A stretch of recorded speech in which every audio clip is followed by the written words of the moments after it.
안녕하세요. 저는 요즘 여러분들 사연 듣는데 재미를 붙이고 사는 구독자입니다. 여기 올라오는 사연들을 들으면 참 다양한 사건, 사고들이 많아서 항상 재미있어요. 여러분들 사연을 들으면 내가 저 사람처럼 저런 상황이라면 어떻게 행동했을까? 사람의 도리라는 게 뭘까 생각해보게 됩니다. 보통은 서로 지켜야 할 도리를 지키지 않아서 문제가 되는 경우가 많더라고요. 제가 긴 인생을 산 건 아니지만 저에게도 비슷한 사연이 있어서 오늘은 제 얘기도 한번 들려드릴까 해요. 저는 아직 결혼한 지 채 1년도 되지 않은 30대의 새댁입니다. 20대 때부터 만나던 무던한 성격의 남편과 만나 결혼하고 이제 차츰 유부녀로서의 생활에 적응하고 있어요. 제 위로는 오빠가 한 명 있는데 저보다 2살 위인 오빠는 일찍 사고를 쳐서 20대 초반에 고등학생 때부터 사귀던 지금의 새언니와 혼전 임신으로 이른 결혼을 했습니다. 저야 그때 갓 20살이 되어 새로이 시작한 대학 생활에 정신이 없을 때였는데 나중에 저희 친정어머니에게 듣고 보니 저희 어머니 마음고생이 정말 이만저만이 아니었더라고요. 오빠는 어릴 적부터 제법 사고를 치던 편이었습니다. 공부에 영 관심이 없었던 것은 둘째 문제라고 치더라도 매일같이 쌈박질에 애들 돈이나 빼앗고 다니는 소위 말하는 일진이었습니다. 재범 모범생 축에 속하는 저는 자라는 내내 그런 오빠가 창피하고 참 싫었어요. 행여나 학교에서 오빠가 아는 척할까봐 오빠에게 괴롭힘 당한 애들이 혹시 저를 괴롭히는 건 아닐까 늘 노심초사했습니다. 저희 아버지는 정말 엄하신 분이었습니다. 그나마 제 할 일 알아서 하는 저에게는 좀 덜하시긴 했지만 오빠에게는 아마 저희 아버지가 세상에서 가장 무서운 사람이었을 겁니다. 아버지는 정신 못 차리는 자신의 유일한 아들이 사고를 칠 때마다 매섭게 체벌을 하셨거든요. 오빠가 사고 친 걸 들키는 날은 집안 분위기가 정말 말도 아니었습니다. 내가 니놈 사람 만들어 놓지 않고는 제명에 못 살겠다. 어딜 피해 당장 이리 오지 못해? 아버지 잘못했어요. 저 진짜 죽어요. 그만 좀 때리세요. 여보, 이러다 진짜 애 잡겠어요. 고정하세요. 네? 당신이 맨날 이렇게 감싸니까 저놈이 정신을 못 차리는 거 아니야. 그렇게 혼나기 싫으면 애초에 혼날 짓을 안 하면 될 거 아니야. 이거 놓지 못해? 저는 정말 오빠가 지긋지긋했습니다. 고등학교만 졸업하면 이놈의 집구석 나가버리고 말 테다 이를 빠득 갈았습니다. 사고치는 오빠도 싫었지만 따끔하게 야단 한번 제대로 치지 못하고 우는 소리를 하는 엄마 말도 듣기 싫었어요. 그래도 네 오빠인데 내가 너한테 아니면 이런 소리를 어디서 하겠니? 듣기 싫다고. 오빠는 사고를 쳐도 앞에서 찍소리도 제대로 못하면서 그걸 왜 나한테 다 풀려고 들어? 아들은 말 한마디 하기도 어려우면서 딸한테는 자식한테 할 소리 못할 소리 다 해도 된다는 거야? 지겨워 죽겠어 정말. 저희 어머니는 정말 전형적인 그래도 아들이 잘 돼야 집안이 바로 서지 라고 생각하시는 분이었습니다. 가뜩이나 오빠와 엄마에 대한 반감이 가득했던 저는 그런 엄마 말에 맞장구 쳐줄 생각이 개미 눈꽃만큼도 없었고요. 그래서 장학생으로 대학교에 합격하자마자 집에 일말의 미련도 없이 기숙사 생활을 시작했습니다. 오빠가 새언니를 집으로 데리고 온 게 바로 그 무렵이었습니다. 당시 오빠는 대학은커녕 변변한 일자리 하나 잡지 못한 상황이었습니다. 그렇게 제 앞가림도 못하고 있는데 떡하니 배부른 새언니를 이런 방구 없이 집으로 데리고 왔으니 집안이 발칵 뒤집혔습니다. 제 밥벌이 하나 제대로 못하는 놈이 덜컥 애부터 만들어 와? 네가 아무리 생각이 짧기로서니 이젠 하다하다 이런 사고까지 치는구나. 나도 더는 네 놈을 못 견디겠다. 당장 내 집에서 나가! 그간 참을 만큼 참았던 아버지는 더는 오빠를 받아주지 않으셨습니다. 아이고 여보, 그래도 애까지 가졌는데 저렇게 쫓아내면 어떡해요. 고정하세요. 네? 엄마야 늘 하던 소리 똑같이 하시더군요. 그러나 아버지도 보통 기세가 아니셨어요. 일이 이 지경까지 됐는데도 아직도 이 사람이 정신을 못 차리고 저놈 저렇게 천둥 벌거숭이처럼 사는 거 반은 당신 책임이야. 같이 쫓겨나고 싶은 거 아니면 입 다물어. 집안꼴 참 잘 돌아간다 생각했습니다. 오빠가 사고치는 것도 한두 번이 아니고 이제 저 난장도 꼭 남의 일 같았습니다. 새언니라고 데려온 사람은 제가 이미 아는 얼굴이었습니다. 고등학교 때 오빠 오토바이 뒷공무니에 매달려 가던 걸 몇 번 본 적이 있었거든요. 오빠랑 같은 무리에서 여자애들을 괴롭히고 돈이나 뜯던 여자였습니다. 꼭 데려와도 자기랑 비슷한 걸 데려왔다고 생각했죠. 이번에 기숙사 돌아가면 한동안 집으로는 얼씬도 하지 말아야겠다고 생각하고 집을 나서려는데 엄마가 다급히 저를 뒤쫓아 오셨어요. 왜요? 예, 네 오빠는 남자니까 그래도 어디 가서 잠이라도 얻어 자겠지만 쟤는 배까지 불렀는데 어쩌겠니? 네가 잠깐 데리고 있으면 안 되겠어? 엄마, 지금 무슨 소리를 하는 거야? 내가 자취를 하는 것도 아니고 나 지금 기숙사 들어가는 길이야. 설마 지금 나보고 대학교 기숙사에 배부른 사람을 데리고 들어가라는 소리 하는 거 아니지? 단 며칠인데 그렇게 야박하게 굴 거 없잖아.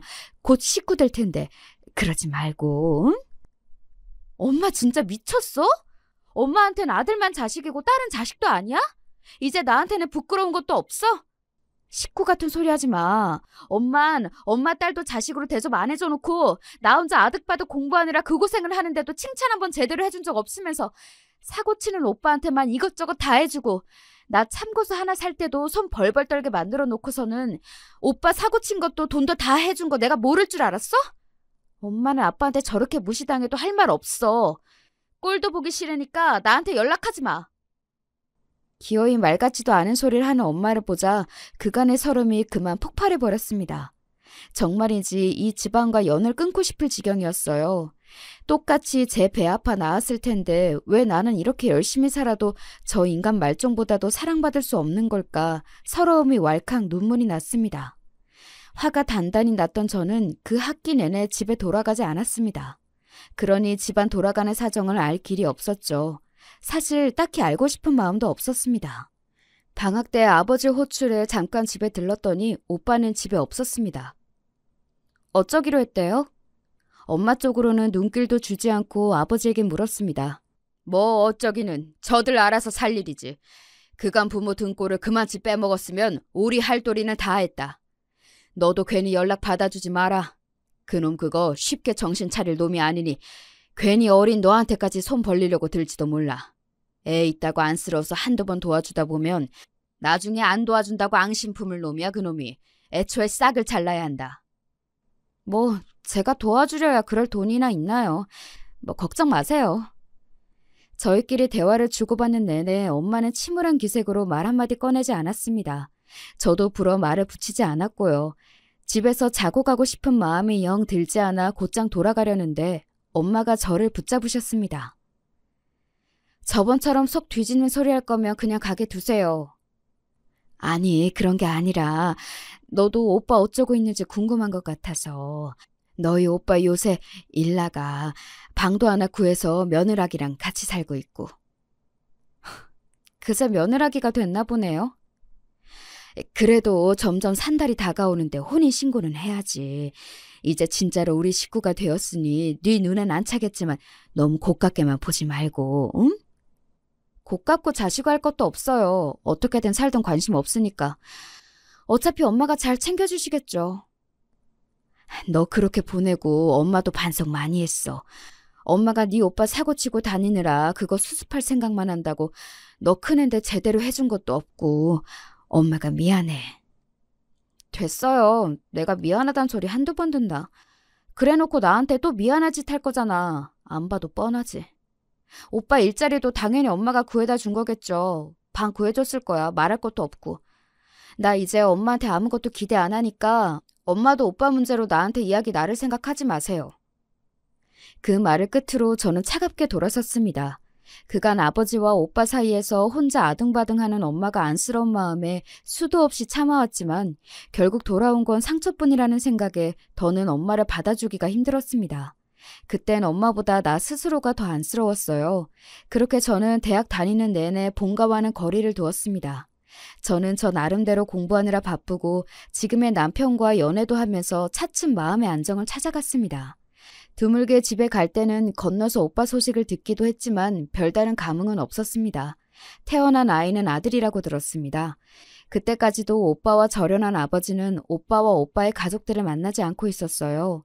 저도 오빠나 새언니는 궁금하지 않았지만 아이는 조금 궁금하긴 했습니다. 부모가 문제지 아이는 죄가 없잖아요. 엄마 혼자서 오빠네 집을 간간히 들락거리는 것 같았지만 불어 묻지는 않았습니다. 대학을 졸업하고 취직에 성공해 그간 대학 시절 알바에서 모은 돈으로 자취를 시작할 무렵 아버지의 건강이 안 좋아지셨습니다. 퇴직하신 지 얼마 지나지 않아 대장에서 악성 종양이 발견되었습니다. 암이었습니다. 나이가 있으시다 보니 진행이 빠르진 않았지만 그래도 암은 암이었습니다. 엄마와 저는 마른 하늘에 날벼락 맞은 기분이었지만 정작 당사자인 아버지께서는 크게 동요하지 않으셨습니다. 요새 이 나이 먹도록 안 아픈 사람이 어디 있겠어. 때되니 생길 일이 생긴 것뿐이다. 담담하게 말씀하시는 아버지 모습에 마음이 아팠습니다. 그간 오빠 때문에 마음고생이란 마음고생은 있는 대로 다 하시고 이제 퇴직하셔서 좀 편하게 사시나 했더니 암 환자가 되어버린 아버지가 안쓰러웠어요. 비록 자라는 내내 집안이 조용할 날이 없어 원망스러웠던 마음도 있었지만 그나마 아버지가 아니셨으면 제게 무관심한 엄마와 인생의 도움이라고는 안 되는 오빠 사이에서 어떻게 엇나갔을지 모를 일이었습니다. 그러고 일주일쯤 지났을 때였을까? 아버지께서 제 자취방으로 찾아오셨습니다. 딸내미 불편해하는 눈치를 빤히 아셔서 이삿날을 제외하고는 그간 아버지께서 저희 집으로 오신 적이 한 번도 없었습니다. 심상치 않은 눈치에 아버지께 앉으실 자리로 권하고는 무슨 말을 하실지 침을 꿀꺽 삼키고 기다렸습니다. 네 오빠를 만나고 왔다. 그럴 수 있지요. 어찌됐든 자식이니까요. 거기다 손자까지 있지 않습니까? 말씀은 안 하셔도 내심 손자가 보고 싶으셨을 텐데 암 진단까지 받게 되셨으니 얼굴 한번 본 적 없는 손자 생각이 더 나셨으리라 생각했습니다. 생긴 건 네 오빠를 빼다 박았는데 그래도 애가 참 얌전하니 순하더라. 한 번 보고 다 알 수 없겠지만 오빠 성격을 닮지 않았다는 소리에 저도 모르게 안도했습니다. 본인 인생을 생각해서라도 그 편이 훨씬 나을 테니까요. 여기까지야 예상 가능한 얘기라고 생각했는데 아버지께서 뜻밖의 말씀을 하셨습니다. 오늘 널 찾아온 건 유산 문제를 미리 정리하고 싶어서야. 유산 이야기는 뜻밖이었습니다. 암 진단을 받으시긴 했지만 예후가 아주 나쁜 것도 아니었고 진행이 빠르지도 않았기에 그저 치료받으시게 할 생각뿐이었지 아버지가 돌아가실 거라고 생각하진 않았거든요. 아버지, 아직 그런 이야기 할 때는 아닌 것 같아요. 저 안 들을래요. 어허, 그냥 들어. 내가 당장에 나자빠질까 하는 소리가 아니라 이런 문제는 미리 정리를 해둬야 뒤에 잡음이 없다. 내가 아무리 생각해도 너한테 미리 언지를 해두지 않으면 네 오빠 때문에 언제가 돼도 문제가 안 생길 것 같지가 않아. 그렇게 말씀하시는 아버지 낯빛이 하도 어두워 달리 대꾸할 말이 없었습니다. 저로서도 충분히 예상 가능한 미래이니 아버지 생각은 오죽하셨겠어요. 먼저 너한테는 미안하다. 너랑 네 오빠한테는 공평하게 재산을 나눠줄 생각이야. 원래 그놈에게는 한 푼도 물려주지 않을 요량이었다만 어린 것 한 번 보고 나니 아비나 어미나 어느 것 하나 미덥지가 못한데 저 어린 게 크면서 얼마나 고생스러울지 걱정이 되어서 그냥 내버려 둘 수가 없더구나. 가뜩이나 네 엄마가 사고치는 네 오빠만 챙기고 밑빠진 독에 그리 물을 부었는데 머리로는 너한테 유산이 더 돌아가는 게 당연한데 이런 결정을 해서 너한테 면목이 없다. 정작 차별하며 키운 엄마한테도 듣지 못한 소리를 해주시는 아버지 덕에 서운한 감정이 조금은 녹아내리는 것 같았습니다. 아버지 재산 아버지 뜻대로 하시는데 왜 저한테 미안하세요? 그러지 마세요. 아버지 지금 말씀 꺼내시기 전까지는 유산은 생각도 못 해봤는걸요. 게다가 오빠 쪽에 식구가 많으니 더 물려주셔도 달리 할 말이 없었는데 그렇게 말씀해 주셔서 감사해요. 임의로 그렇게만 두면 네 오라비 길길이 날뛸 테니 내가 서류 정리는 분명하게 해둘 거야. 그러니 그 부분은 걱정하지 않아도 된다. 내가 걱정이 되는 건 너의 엄마야. 아, 그렇죠. 사고치는 아들 앞으로는 그 무엇을 주어도 아까워하지 않으실 엄마였습니다. 아버지가 무얼 걱정하시는지는 너무나 자명했죠. 네 어머니한테 바로 재산 명의 이전을 했다가는 네 오빠 입에다 재산 갖다 바치는 꼴이나 다를 게 없겠지. 지금 우리 사는 집은 주택연금 들어서 다달이 너희 어머니 생활비 나오도록 할 테고 그 사람 가고 나면 집은 공사에 귀속될 테니 그렇게만 하면 생활하는데 너한테 손 벌릴 일 없이 부족하지 않을 거다. 근데 그놈이 나 떠나고 나면 과연 그 집에 손대지 않을지 장담할 수가 없어. 당연한 의심이었습니다. 제가 보기 싫은 마음에 그간 귀 기울이지 않아 그렇지 아버지에게 절연당했는데도 어떻게든 아버지 재산에 손을 대려고 호시탐탐 기회를 노렸을 오빠 모습이 눈에 선했습니다. 그러니 아버지 마음도 일이 무거우실 수밖에요. 네 엄마랑 같이 내 생전의 집 처분과 관련해서 공증을 받을 거다. 주택연금 관련 문제는 변호사를 끼고 진행할 거고 네 엄마 옆구리 찔러서 네 오빠가 그 집을 처분하려 해도 네 동의가 없으면 주택연금 해지와 집 매매가 불가능하도록 조항을 넣을 거야. 혹여 처분하더라도 처분한 돈 그놈 혼자 홀랑 먹지 못하도록 비율 배운도 미리 기재해 둘 거고 그렇게 하면 그놈도 섣불리 제 엄마 집까지 탐내지는 못하겠지. 그런데 그렇게 하면 그놈이 집 못 팔게 한다고 너를 들볶을 게 선한데 그건 내가 떠나면 막아줄 수 있는 게 아니니 그게 벌써부터 걱정이구나. 오늘 아버지가 정말 하고 싶으셨던 말씀은 바로 이거였겠죠. 제가 이미 엄마에게 오만 정이 떨어진 걸 알고 있으셨겠지만 저 말고 엄마를 부탁할 데가 없으셨을 테니까요. 저도 엄마에게 마음의 응어리는 남아있었으나 그렇다고 오빠한테 집도 절도 빼앗기고 엄마가 길거리에 나앉길 바라는 마음은 추호도 없었기에 아버지의 결정을 이해했습니다. 알겠어요. 그렇게 할게요. 제가 그 집은 꼭 지킬 테니 아버지도 엄마 걱정은 마세요. 제게 확답을 받고서야 아버지 안색이 좀 나아지셨습니다. 간만에 오신 아버지께 맛있는 음식을 대접하며 정말 그런 일이 생기면 어떻게 대처해야 하나 좀 가슴이 답답해지는 듯도 했습니다. 아버지가 조카를 한번 보셔서 그런지 몇 년 만에 오빠에게서 연락이 왔습니다. 너 취직했다며? 그동안 잘 지냈냐? 조카 어떻게 생겼는지 궁금하지도 않았어? 연락 안 하긴 오빠도 피차 일반이었으니 말 얹지 말고. 무슨 일이야? 애가 고모를 보고 싶어해.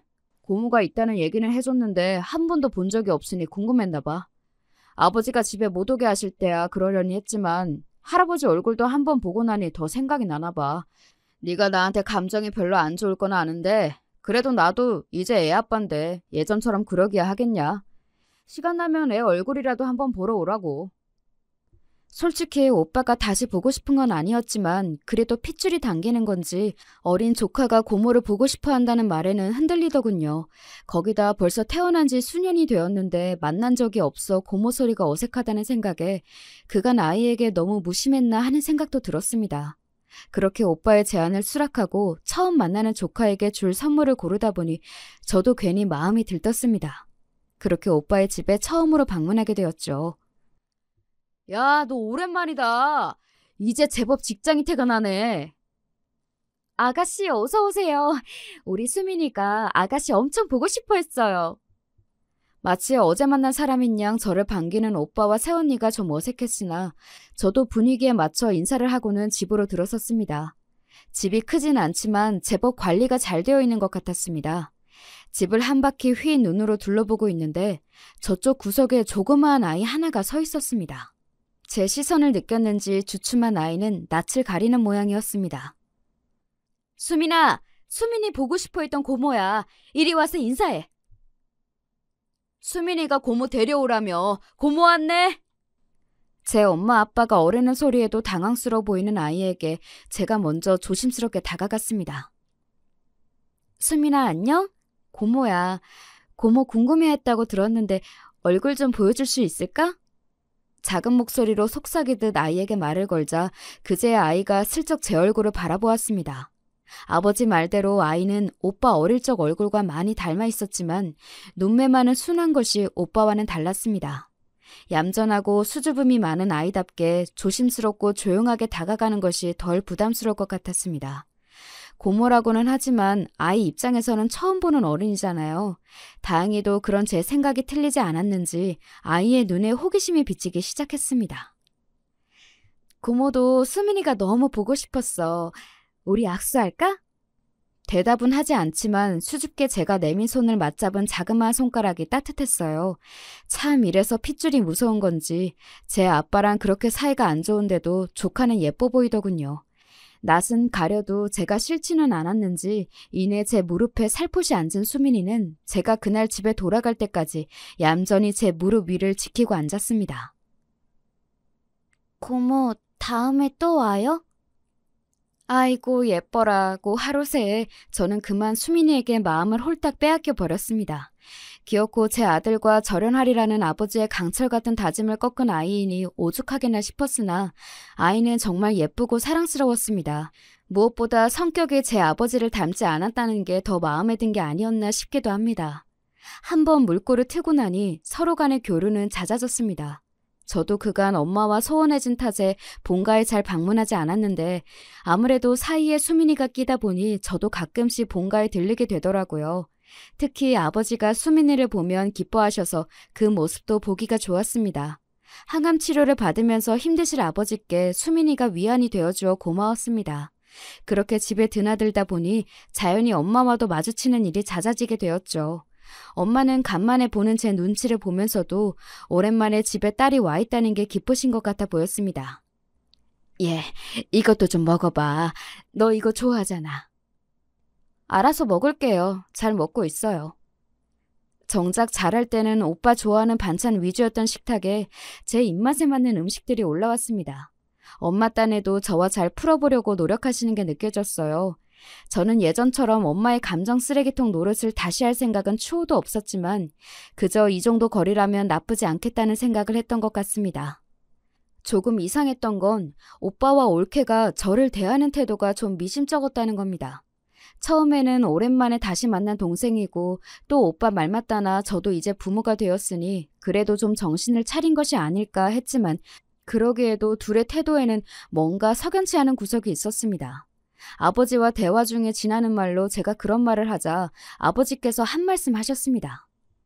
아마 내가 한 말 때문일 거다. 무슨 말이요? 오빠랑 언니한테 따로 무슨 말씀 하셨어요?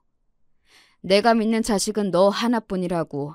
집안일이든 재산 문제든 나는 모든 문제는 너랑 상의하고 결정한다고 그랬다.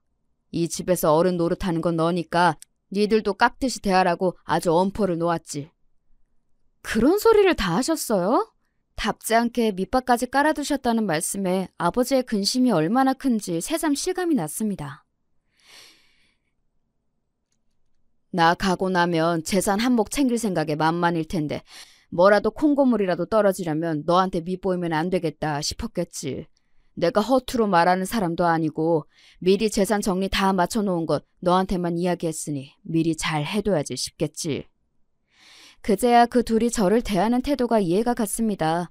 단순히 저한테 잘해주는 게 아니라 제 눈치를 살살 보는 게 저도 느껴졌거든요.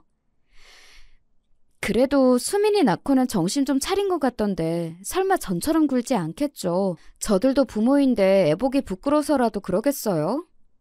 모르는 소리 마라. 사람 그렇게 쉽게 바뀌는 거 아니다. 내 자식이지만 저놈이야 일찍부터 싹이 글렀고 애 엄마도 내 앞에서나 눈치 보는 신용하며 싹싹하게 굴지.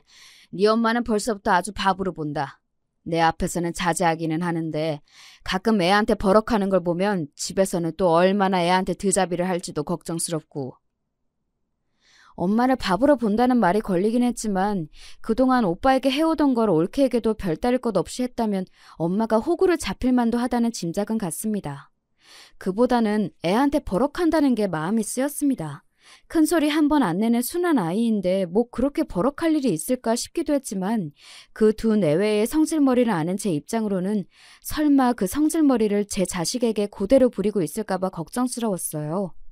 아니겠지. 설마 제 자식한테까지 그러겠어? 생각하면서도 학교 당할 때 개차반 오빠에게 당할 만큼 당해본 제 입장에서는 걱정이 되지 않을 수가 없었죠. 혹시 애한테 함부로 하는 것 같아요?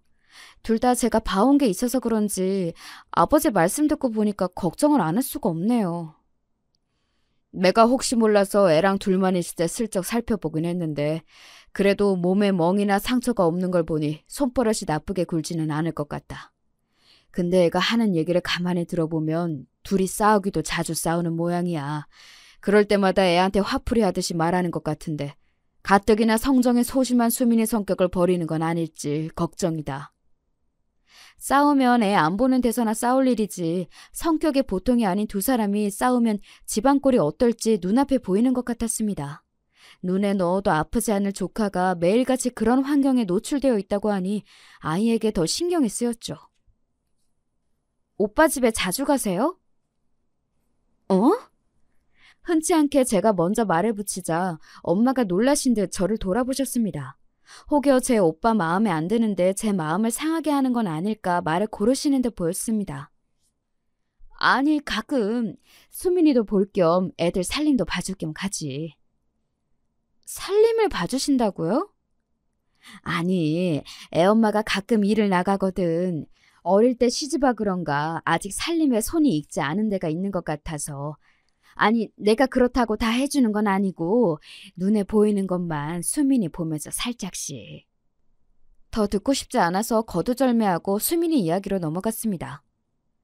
수민이 보는 앞에서 오빠랑 올케가 많이 싸워요? 그러자 엄마 표정이 대번에 어두워졌습니다. 그러면 그렇지 싶었죠. 사람 참 쉽게 바뀌질 않아요. 그래도 제 자식 앞인데 어쩜 그렇게 둘 다 생각이 없나 한숨이 나왔습니다. 얘가 다 듣는데도 그러고 있어요? 그걸 안 하는 거면 엄마 앞에서도 자주 그런다는 거네? 애엄마랑 아빠 둘 다 성격이 불같으니 아무래도 그럴 때가 잦긴 하지. 저는 한숨을 푹 내쉬고 말했습니다. 요즘도 오빠 뒤치다거리 다 해줘요? 아니야. 나 이제 안 그래. 다 커서 제 자식까지 낳은 놈 사고를 쳐도 제가 수습하는 거지. 늙은 어미가 쫓아다닌다고 달라지는 것도 아니고. 저 생긴 대로 살겠다는데 나도 더는 안 그런다. 생각 외로 엄마에게서 단호한 대답이 돌아왔습니다. 웬일이야? 그렇게 사고를 쳐도 오빠한텐 생전 나쁜 소리 한 번 안 하더니. 내가 미련통이었지. 제 아버지한테 늘 타박을 받으니 나라도 감싸면 좀 정신을 차리겠지. 머리 굵으면 제 놈이라고 철 안 들고 배기겠나 싶었어. 근데 그게 다 헛수고였지. 제 어미는 고사하고 제 자식 앞에서도 정신을 못 차리는 놈인데 내가 밑빠진 독에 물 부은 거지. 간만에 드는 하소연이었으나 그 내용은 큰 차이가 없었습니다. 엄마한테서 그간 오빠를 무조건적으로 감싼 일을 후회하는 말을 듣는 건 그때가 처음이었습니다. 눈에 넣어도 아프지 않을 귀한 손자 앞에서 소리를 질러대며 싸우는 아들 내외를 보며 엄마도 깨달은 바가 있으신 듯 했습니다. 그간 제가 그리 호소를 해도 속이에 경을 끼더니 그래도 손자가 다르긴 다른 모양이었습니다. 그걸 알았는데도 그 집에 가서 살림을 살아줘요? 걔들 이뻐서 해주는 거 아니야. 수민이 환경 나빠질까 더 그런 거지. 다급하게 해명하는 엄마를 보면서 어쩔 수 없이 측은지심을 느끼는 제 모습을 보며 나도 참 답이 없다 싶었습니다. 그럼 괜히 그 집 가서 고생하지 말고 수민이 봐줄 일이 있으면 집으로 데려와요. 엄마 일 있으면 나한테 데려오고 며칠 봐주는 정도 해줄 수 있으니까. 전혀 생각지도 못했다는 말을 들었다는 듯 엄마가 제 뜻밖의 말에 놀라신 것 같았습니다. 제가 집에 발길을 끊기 전에 가장 크게 싸웠던 게 수민이를 가진 옳게 거친 문제였으니 제가 수민이에게 따로 마음을 써줄 거라고는 생각을 못 하셨던 것 같아요. 하지만 수민이도 제게는 귀한 조카였습니다. 고맙다. 몇 번 보지도 않은 조카한테 이리 마음을 써주고 나도 그렇고 항상 가족들한테 마음 써주는 거 너였는데 내가 눈이 멀어 그걸 몰랐어. 미안하다. 미안해. 제게 고맙고 미안하다며 울먹이시는 엄마 모습을 보며 안쓰러운 마음과 아직 채 가시지 않은 원망스러운 마음이 동시에 올라왔습니다.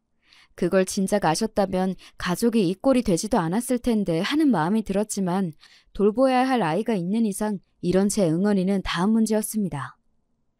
나 허투루 하는 말 아니야. 나도 수민이 고모예요. 진짜로 걱정돼서 그러는 거니까 애 엄마 아빠 애 보기 안 좋은 짓 한다 싶으면 바로 나한테 보내. 고맙다. 말만이라도 정말 고마워. 연신 눈물을 훔치며 고맙다고 중얼거리는 엄마를 보며 그새 많이 늙으신 엄마 모습이 또 짠하게 다가왔습니다. 제 가정까지 꾸리고도 제 모친 눈에서 눈물이 마를 날이 없게 만드는 오빠놈에게 신물이 날 지경이었습니다. 그렇게 거의 주말마다 수민이가 저희 집으로 오게 됐어요. 부부가 주말에 뭐가 그리 바쁜 건지 애 맡아줄 사람이 있다니 애랑 같이 있어줄 생각은 않고 신나게 맡기러 오더군요. 애들 부모 행실엔 속에서 욕이 나왔지만 수민이는 예뻤기에 내색은 하지 않았습니다. 지금은 남편이 된 당시 제 남자친구와도 제대로 데이트할 시간은 주말뿐이라 좀 미안하긴 했지만 사정을 이해해준 남편도 자주 저희 집에 수민이를 보러 온 덕에 제법 가까워졌습니다. 수민이는 처음 만났을 때는 말수가 극도로 적었지만 어느새 저에게도 익숙해졌는지 작은 목소리로 조잘조잘 이야기하는 것을 좋아했습니다. 저는 아이가 제 앞에서도 밝아졌다고 생각해서 기뻤습니다. 우리 수민이 처음 봤을 때는 수줍어서 고모한테 말도 잘 못했는데 이렇게 이야기하는 걸 좋아하는 줄은 몰랐네. 제가 놀리듯 말하자 수민이는 금세 시무룩해져서 말했습니다. 집에서 말 많이 하면 시끄럽다고 엄마 아빠가 소리 질러요. 고모는 제가 이야기 많이 해도 다 들어줘서 좋아요. 아이 말에 가슴이 아팠습니다. 수민이처럼 순한 애가 또 어디 있다고 이걸 못 견뎌서 애한테 소리를 지르는 오빠 내외가 정말 못마땅했습니다. 제 마음만 같아서는 수민이를 제가 확 데려와 버리고 싶었지만 부모가 뻔히 생존해 있는데 그럴 수 있을 리가 만무했죠. 수민이와 함께 있는 시간만이라도 아이가 행복할 수 있도록 최선을 다하자 생각했습니다. 그렇게 몇 년의 시간이 흐르고 수민이도 초등학생이 되었죠. 그동안 아버지께서 제법 잘 버텨주고 계셨는데 아버지 건강이 급격히 나빠졌습니다. 아무리 암이 한치 앞을 알 수 없다고 하지만 너무 갑자기 상태가 좋지 않아져서 당황스러웠습니다. 당시 저는 남편과 결혼 이야기가 오가는 중이었는데 아버지께서 더 버티기 힘들다고 판단하셨는지 결혼을 서둘러 줄 것을 부탁하셨어요. 아무래도 내가 오래 넘기기가 쉽지 않을 것 같다. 그래도 너 시집 갈 때 손은 잡아주고 싶어. 정말 별소리를 다 하신다며 아버지를 타박했지만 아버지의 시간이 얼마 남지 않았다는 걸 저도 인정하지 않을 수가 없었습니다. 그 무렵 아버지는 정말 병색이 완연하셨거든요. 결국 예정보다 몇 달 앞당겨 결혼식을 치른 지 보름도 되지 않아 아버지께서 돌아가셨습니다. 상실감에 제정신을 차리고 있기가 힘겨웠지만 남은 일이 산더미 같았습니다. 아버지의 장례를 마치고 산소를 꾸미느라 정신없는 시간을 보내고 다들 어느 정도 일상으로 돌아오자 아버지가 가장 걱정하셨던 유산 문제가 남아 있었습니다. 아버지께서 예전부터 저에게 말씀하시고 미리 준비하신 덕에 모든 준비는 완벽했습니다. 혹여 제가 혼자서 미리 유산과 관련된 사실을 알았다거나 유산 문제에 예전부터 관여되어 있는 걸 알면 오빠가 어떻게 나올지 몰랐기에 아버지의 유산 배분의 공표 또한 변호사에게 이름해 두셨습니다. 그렇게 유산과 관련한 세부 사항들이 공개되자 저도 일단 아버지가 당부해 두신 대로 사전에 유산 문제에 대한 언지를 들은 적 없는 것처럼 행동했습니다. 어머니를 우리가 모시면 이 집 문제도 유산으로 해결해야 하지 않나? 오빠가 시커먼 속을 채 숨기지도 못하고 드러내자 집과 관련해 미리 결정되었던 주택연금 문제와 처분에 관련된 사항 또한 공개되었습니다. 아버지의 상견 지명이 빛나는 순간이었습니다. 아버지 떠나신 지 얼마나 됐다고 공평하게 유산을 받은 만큼 받았음에도 어머니 사실 집까지 탐내는 모습에 속으로 혀를 찼습니다. 어머니, 아버님도 이제 집에 안 계시면 적적하실 텐데 저희가 모시는 건 어때요? 혼자 계시기엔 이 집 너무 넓잖아요. 은근슬쩍 이 집에 비비고 앉아보려는 올케에게 어머니가 단호히 말씀하셨습니다. 나는 니들이랑 같이 사는 게 더 불편하다. 평생 내가 내 남편이랑 같이 산 집인데 나는 여기서 그냥 혼자 살란다. 늘 아들 며느리에게는 한 발 양보하시던 엄마였기에 오빠 내외는 당연하고 저도 조금 놀랐습니다. 엄마가 저리 단호하게 말씀하시는 건 평생 본 적이 없었어요. 그렇게 오빠 내외는 더 말을 꺼내보지도 못하고 자리를 떴습니다. 엄마와 저희 부부만 남자 엄마가 말씀하셨습니다. 그 사람 떠나기 전에 너희 아버지가 아주 신신당부를 하더라. 자기 죽고 나면 분명히 네 오빠 내외가 당신을 모시네 마네 하면서 집부터 꿀꺽하려 들 거라고. 제 엄마 몫으로 남은 건 그거 하나뿐인데 그래도 내가 저들한테 그동안 해온 게 있는데 설마 그렇게까지 할까 싶었건만 내 꼴이 참 우습게 됐구나. 너희 아버지가 이제부터 정신 똑바로 차리고 살아야 한다고 이제 막아줄 자기도 없는데 예전처럼 무르게 굴었다가는 저놈한테 잡아먹히는 건 순식간이라는 소리를 하기에 제 아들한테 어쩜 저렇게 마지막까지 모질까 싶기도 했다만 내 자식 모르는 건 네 아버지가 아니라 나였어. 진작 네 오라비 싹수 알아봤을 너로서는 이제 와서 내가 이런 소리 하는 게 어처구니가 없겠지만 떠난 그 사람 말 새기고 이제라도 정신 차리고 살아볼까 한다. 너한테는 정말 미안하다는 말밖에 할 말이 없어. 평생 아들한테 인생 갈아넣은 결과가 이러했으니 참담함을 금할 길이 없었습니다. 스스로 자초한 바가 없지 않다고 하나 엄마라고 제 아들이 저 지경까지 되리라고 생각이나 했을까요? 남편도 이른마당에 그리 귀히 여겼던 아들에게마저 배신감을 느꼈을 엄마를 더는 탓하고 싶지 않았습니다. 괘씸하게도 오빠 내외는 부모님 댁으로 가던 발길을 딱 끊어버렸습니다. 이제 먹을 건 다 뽑아먹었다고 생각했을 것이 뻔했습니다. 그 와중에도 자기들 필요할 때만 아무 때나 수민이를 맡겼습니다. 그나마 그것도 저희들이 픽업을 하는 것도 아니었고 애만 덜렁 보냈죠. 별 정이랄 것도 없는 저야 그렇다 쳐도 저 사람 만들겠다고 본인 인생을 바친 엄마나 제 자식인 수민이한테는 그러면 안 되는 거 아닙니까? 여전히 상종 못할 인간들이라고 생각하며 사춘기를 맞이한 수민이에게 더욱 마음을 썼습니다. 그러던 오빠에게 갑자기 연락이 왔습니다. 엄마 댁으로 모여달라는 말에 남편과 함께 나서긴 했지만 감은 썩 좋지 않았죠. 간만에 마주 앉은 오빠와 올케이 꼴이 말이 아니었습니다. 두 사람 얼굴에서 미처 감추진 못한 생채기를 발견한 저는 이제 하다하다 이것들이 서로 쥐어뜯고 싸운 건가 싶었습니다. 급하게 돈이 필요한 일이 있어요. 엄마가 좀 도와주셔야겠어요. 말이 도와주세요지 말투는 당장 돈 내놓으라는 투였습니다. 뭐 놀랍지도 않습니다. 여기까지는 저로서는 충분히 예상이 가능했거든요. 돈 필요할 때 아니면 가족 찾는 인간이 아니니 이번에도 돈 필요하니 우리를 찾았겠죠. 엄마가 싸늘한 말투로 말씀하셨습니다. 네 아버지가 유산 남겨준 지 얼마나 됐다고 돈 이야기를 꺼내느냐. 그게 적은 돈도 아닌데 그건 다 어디다 팔아먹고? 그래도 제 어머니에게는 좀 긍정적인 반응이 나올 거라 기대했는지 오빠와 올케의 얼굴에 당혹감이 스쳤습니다. 수익률 확실한 투자처가 있다고 해서 투자를 했는데 원금이 반토막도 안 남았어요. 이거 안 메우면 당장 집을 빼야 할 판인데 수민이도 있는데 길거리에 나 앉을 수는 없잖아요. 엄마가 이번 한 번만 딱 도와주세요. 네, 어머니, 저희가 정말 잘 모실게요.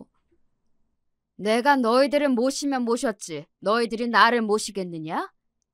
나는 분명히 말했다.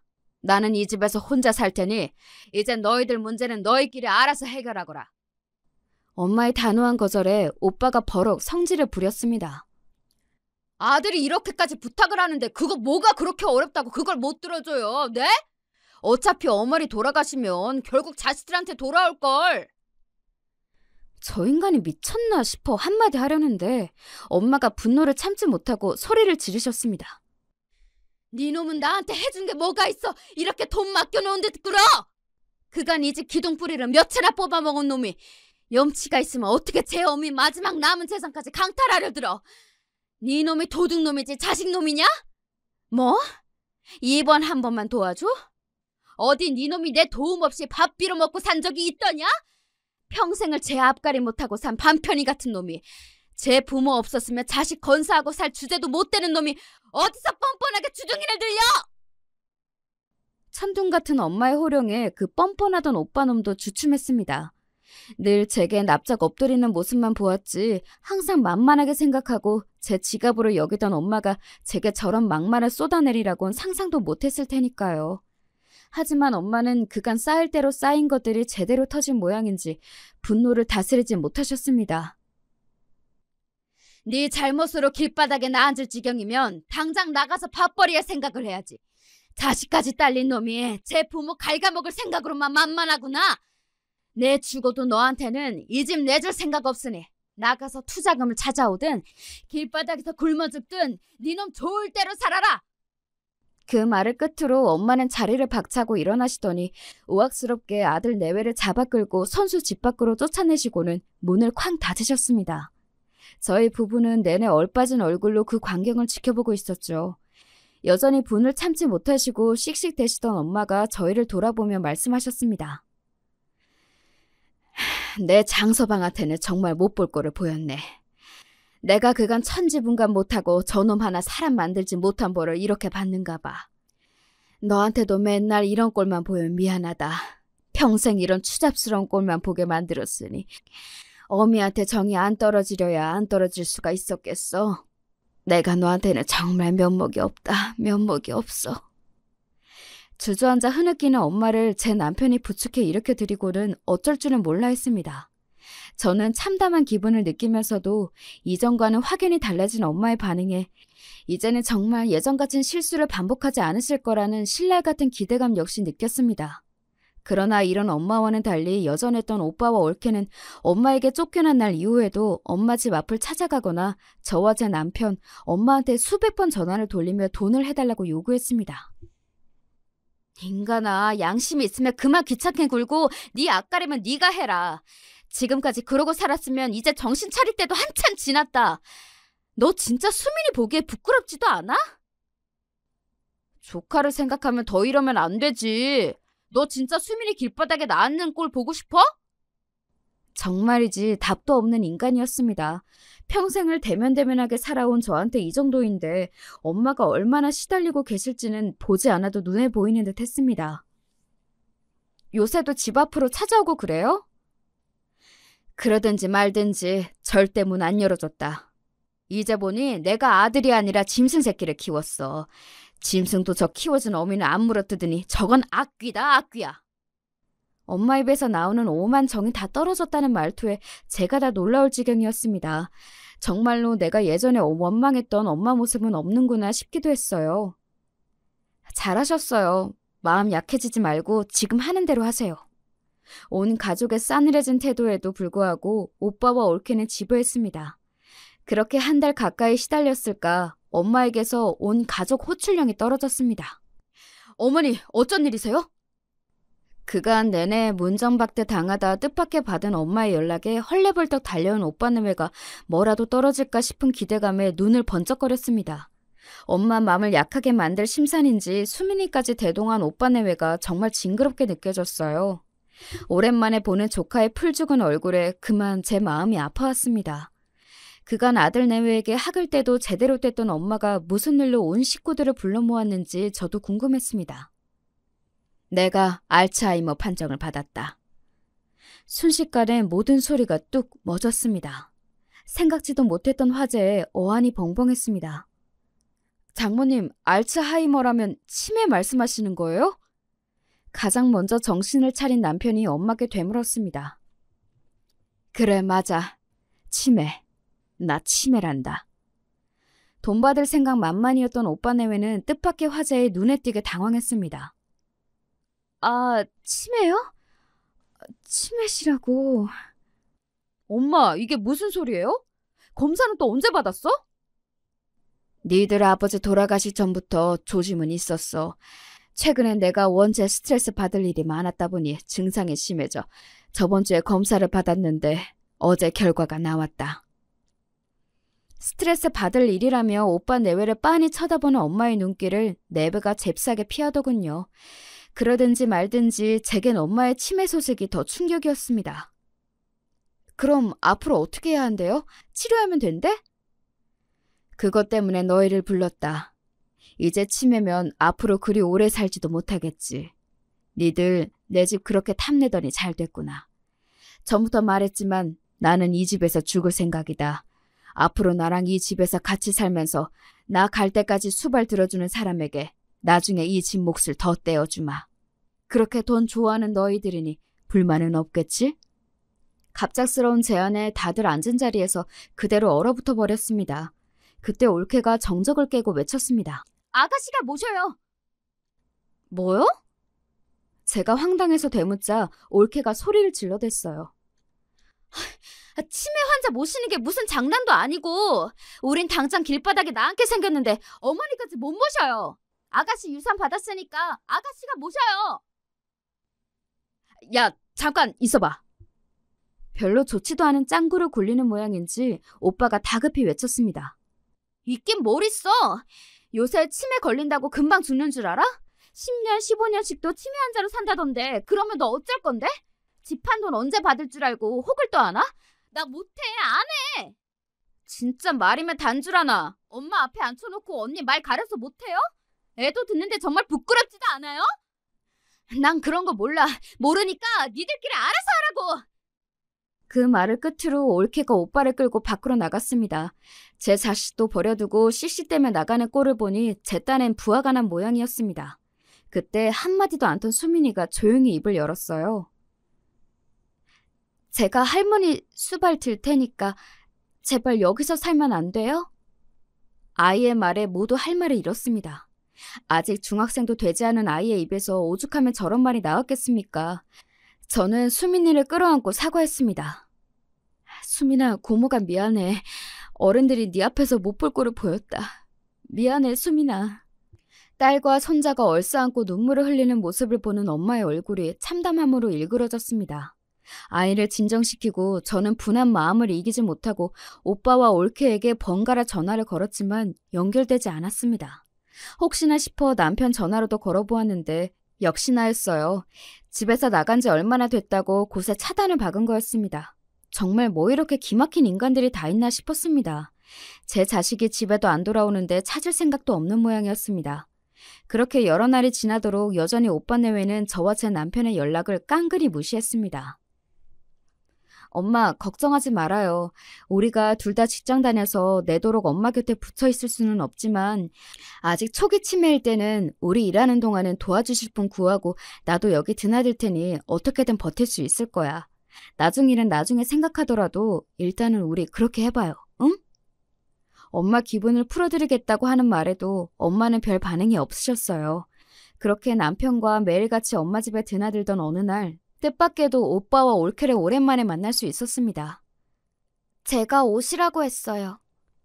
제 놀란 기색을 보고 여전히 엄마 집에 머물던 수민이가 말했습니다. 제 자식을 몇 날 며칠을 제 어머니 댁에 버려놓고 차마 안 올 수가 없었던 모양입니다. 저 앞으로 할머니랑 같이 살게요. 엄마 아빠 이제 저 안 찾으셔도 돼요.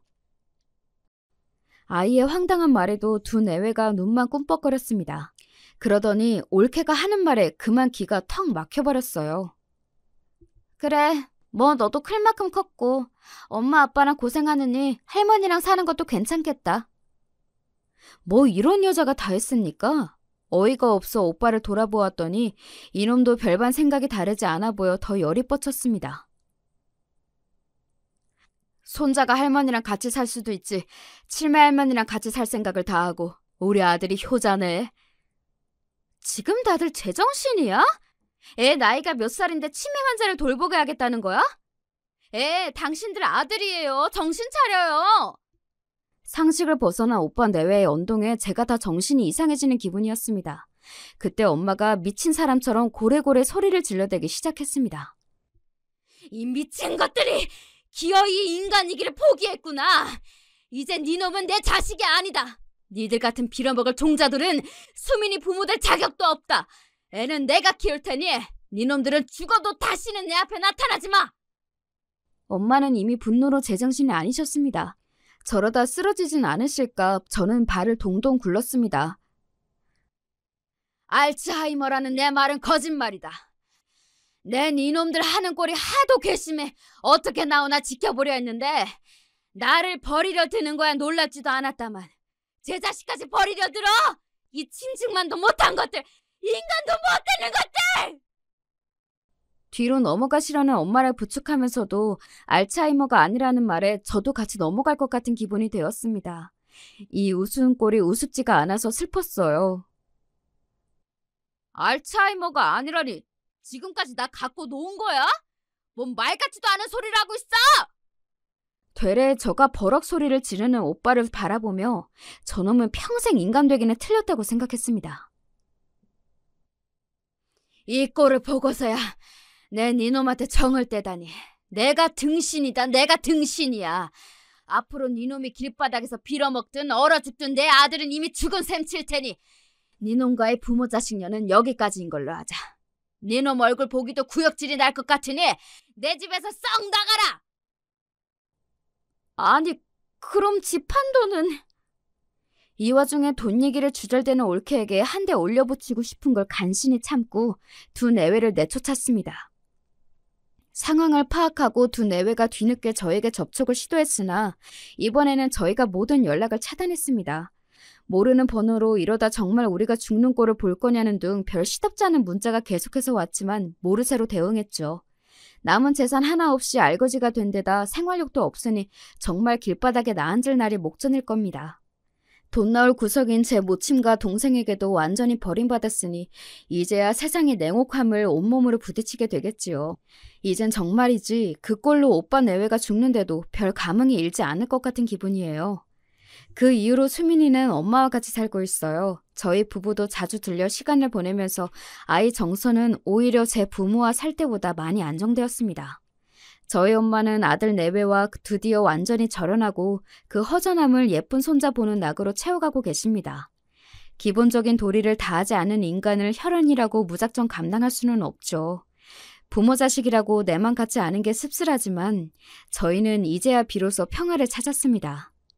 여기까지가 지금의 제 가족들이 살아가는 이야기입니다. 긴 이야기 함께 해주셔서 감사드려요.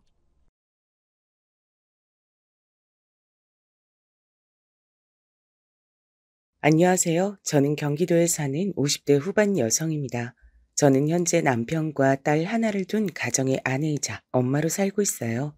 작게 알바 같은 일들은 해봤지만 아이를 낳고 나선 가정주부로 지내고 있습니다.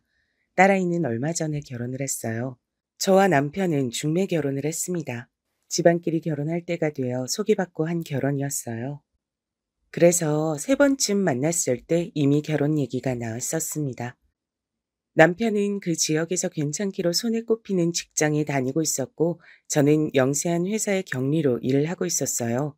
어차피 오래 할 수 있는 일도 아니었고, 당시엔 전문직을 가졌거나 공무원 그런 분들이 아니고서야 여자가 결혼을 하고 회사를 다니기 굉장히 힘든 환경이었거든요. 그래서 저도 결혼과 동시에 일을 그만뒀습니다. 물론 놀면 뭐 하나라는 생각으로 생활비를 벌기 위해 이것저것 일을 해본 것은 있지만 거의 아르바이트 수준이었지 제대로 된 직장을 가져본 적은 없어요. 그냥 아이 낳고 살림하며 살았습니다. 남편은 전형적인 보수적이고 가부장적인 남자였어요. 여자는 집에서 살림만 해야 하고 내조 잘해야 하고 이런 생각을 가진 남자 말이죠. 뭐 이 나이대 남자들은 대부분이 그렇겠지만 말입니다.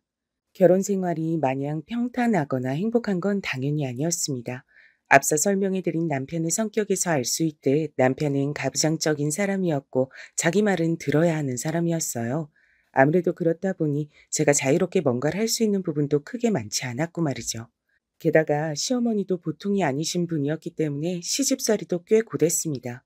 뭐 요즘 같은 또 제가 제대로 된 일을 하는 사람이었으면 진작에 이혼했을 것 같긴 해요. 그 어디에도 정부치고 살 만한 것들이 없긴 했었으니까요. 하지만 저는 할 줄 아는 게 없었고 게다가 하나뿐인 딸이 제 발목을 늘 잡았습니다. 그나마 다행인 건 남편이 폭력을 행사하는 사람이 아니었다는 점 정도였어요. 그냥 폭언이나 막말을 할 때면 한 귀로 듣고 한 귀로 흘리는 법도 상당히 열심히 연말을 했고 말이죠.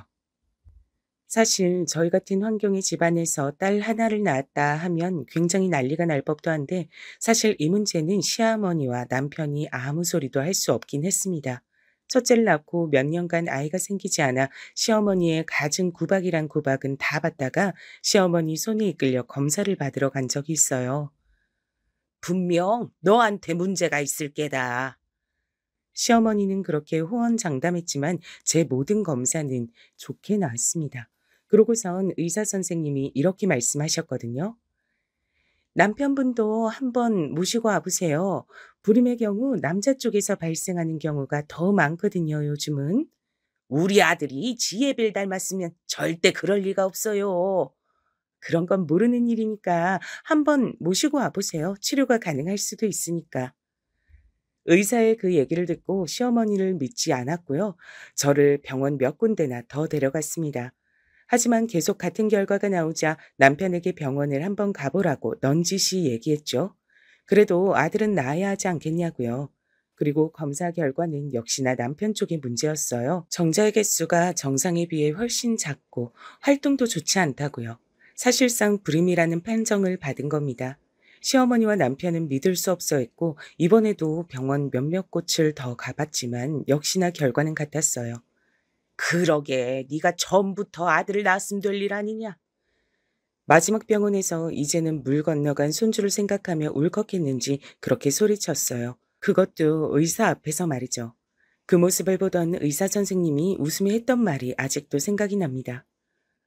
어머니, 아이의 성별을 결정하는 건 굳이 따지고 보면 남자 쪽 유전자예요. 여자의 유전자는 성별을 결정하지 못해요. 염색체가 하나거든요. 아마 그 의사 선생님은 제가 험한 소리를 들을 것 같으니 더더욱 그렇게 말해 주신 거겠죠. 시어머니는 그 의사 선생님의 말에 한참을 입을 비죽이더니 더 이상 아들이나 임신 얘기를 하진 않았어요. 남편도 마찬가지였고요. 뭐 어쩌겠어요? 본인 아들과 본인에게 문제가 있다는데 절 탓하고 있을 순 없잖아요. 그런 환경에서 딸아이가 나고 자랐으니 자신의 아빠와 할머니의 사랑을 많이 받으면서 크진 않았겠죠? 당연하게 말입니다. 그래서 딸아이는 아빠와 할머니를 참 싫어했어요. 그건 지금도 그렇고요. 엄마 호강시켜주겠다고 자기가 성공해서 엄마에게 그 누구도 나쁜 소리 못하게 하겠다며 딸아이는 정말 열심히 공부했어요. 딸이라고 공부는 해서 뭐하냐며 제대로 된 학원 하나 보내주지 않는 아빠에게 원망 섞인 소리 한 번 하지 않고 말이죠. 그 결과 딸아이는 한국에서 제일 좋다는 대학을 장학금을 받고 들어갔습니다. 그리고 자기 아버지와 할머니에게 제일 처음 했던 말이 이거였어요. 저는 아빠랑 할머니한테 제대로 된 지원 하나 받지 않고 그냥 오로지 제 노력만으로 이렇게 좋은 대학 들어온 거니까 어디 가서 제 자랑 하지 마세요. 그 소리를 들은 남편과 시어머니는 딸 보고 괘씸하다고 했지만 뭐 본인들이 늘 입에 달고 살았던 소리가 딸이 좋은 대학 가서 뭐하냐, 학원 보내서 뭐하냐 였기 때문에 딸아이에게 뭐라 더 말을 하진 못했습니다. 그리고 딸아이는 한국에서 제일 좋다는 회사의 연구원으로 취직했고 거기서 사위를 만났어요. 사위도 마찬가지로 많이 배우고 똑똑한 사람이었습니다. 게다가 집도 굉장히 잘 살았어요. 상견례 자리에서 만난 사돈댁이 굉장히 부자에 많이 배운 사람들 같아서 제가 기가 죽었고 남편이 나오면서 구시렁거렸었거든요. 뭐가 그렇게 대단하다고 저렇게 잘난 채들이야?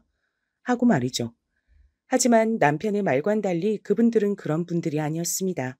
딸아이와 사위의 결혼도 자신들만 좋다면 찬성이라며 집안이 이렇게 차이가 남에도 불구하고 반대 한번 하지 않고 허락했고 또 상견례 자리에서 남편이 조금 무례한 질문과 말들을 했을 때도 허허 실실 웃으시며 대답하셨거든요. 저는 정말 마음에 들었어요. 너라도 좋은 집에 좋은 환경에서 살 수 있어서 얼마나 다행인지 모른다. 엄마는 딸이 엄마 팔자 담는다고 하는 말이 세상에서 제일 싫고 무서웠는데 넌 아닌 것 같아서 정말 너무너무 다행이야. 그런 말 하지 마. 난 다시 태어나도 엄마 딸 할 거야. 그렇게 말해주는 딸아이가 얼마나 고마웠는지 몰라요.